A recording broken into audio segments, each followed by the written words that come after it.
Thanks for watching this brief video. I'm Ross Bramwell, a member of Hammerberg's investment team. Now that the Fed has not raised its key rate at consecutive meetings, there's a good chance that we have seen the peak in rates and that the Fed has finally paused.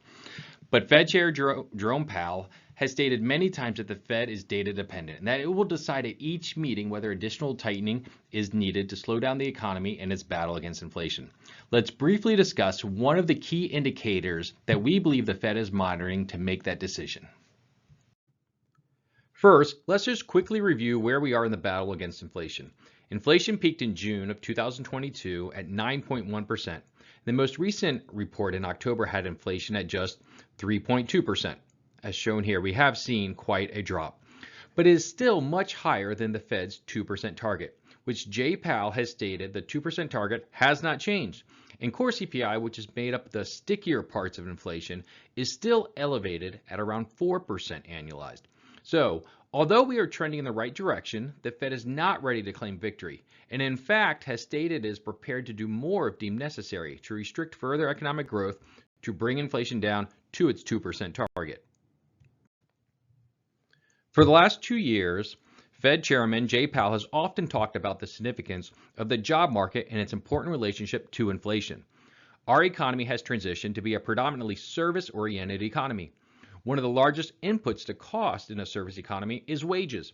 And as we have seen in the last couple of years, wages go up when there is a higher demand for workers than the available workers looking for jobs. This is seen in the top left chart with the incredible increase in job openings after the pandemic that has only come down slightly. In the upper right-hand chart, we see that we continue to add jobs monthly to the economy, although the data has been choppy as of late. And we had a weaker than expected report for October.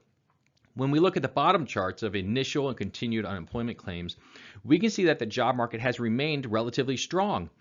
And generally, those who have been laid off have been able to find another job relatively quickly. So overall, the job market remains tight, even though we have seen some recent weakness. This is one reason the Fed believes it may have more work to do. A year ago, the Fed estimated unemployment would be 4.7% at the end of 2023. The Fed believed an increase of over 1% in unemployment from the current rate at that time would be the consequence of raising interest rates this year and a slowing economy. Historically, increases of 1% in unemployment have coincided with recessions. The Fed believes one of the keys to getting inflation down is a weaker job market.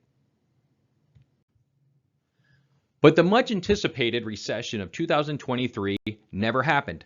And one of the main reasons is the strong job market that has kept consumers employed and with cash in their pockets that they are more than willing to spend. The unemployment rate has crept up this year from a historical low of 3.4% to the current rate of 3.9%. To get back to my main question, though, I believe the unemployment rate is one of the key data points the Fed is watching. If the rate continues to creep up to 4% or higher, it will indicate a slowing economy, and the Fed is likely done with rate hikes, as it could believe that the impact of the rate hikes is still filtering through the economy and will continue to slow the economy next year. But if the unemployment rate starts to dip lower back towards historical lows, then the Fed may believe it has more work to do, and that will likely mean higher for longer, but also that an additional rate hike may be needed. We believe the unemployment rate over the next few months will give us a clue into what direction the Fed is going in 2024. Thanks again for watching. If you have any further questions, please reach out to a member of your client service team.